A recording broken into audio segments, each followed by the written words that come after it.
The full, true story of Catherine the Great, Empress of all Russia. Catherine the Great, the German princess who forged a Russian empire born, Sophie Friederike, Augusta von Anhalt-Zerbst Dornberg, May 2, 1729, Stettin, Prussia, now Szczecin, Poland, died November 17, 1796, Winter Palace, St. Petersburg, Russia, reigned July 9, 1762, November 17, 1796, 34 years. Catherine the Great's story is one of extraordinary transformation.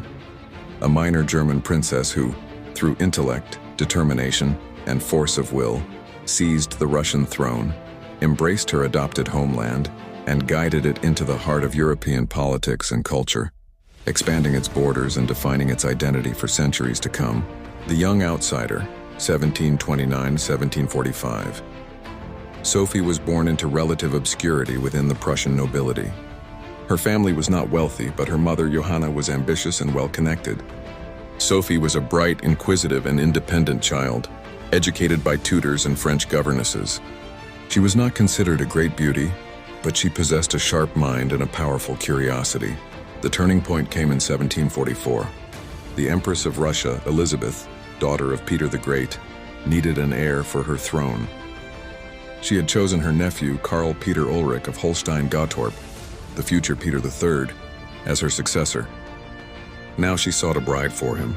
Empress Elizabeth had been betrothed to Johanna's older brother, who died before they could marry, and this family connection, combined with political considerations, made Sophie a candidate.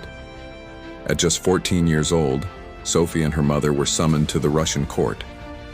Forging a Russian soul, 1745-1762, life at the Russian court was a dangerous game of intrigue and politics. Sophie immediately understood that to survive, she must become more Russian than the Russians. Conversion and rebirth. She converted from Lutheranism to Russian Orthodoxy, taking the new name Yekaterina, Catherine Alexeyevna. She applied herself intensely to learning the Russian language, customs, and Orthodox rituals, endearing herself to the people and the Empress, but alienating her pious and politically clumsy mother, who was sent away.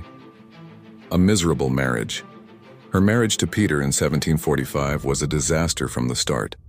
Peter was immature, emotionally stunted, and obsessed with Prussian military drills and his mistress. He showed no interest in Catherine, and the marriage remained unconsummated for years. For 18 years, Catherine lived in isolation and humiliation, surrounded by spies. Education and ambition. Instead of succumbing to despair, Catherine turned to self-education. She devoured the works of Enlightenment philosophers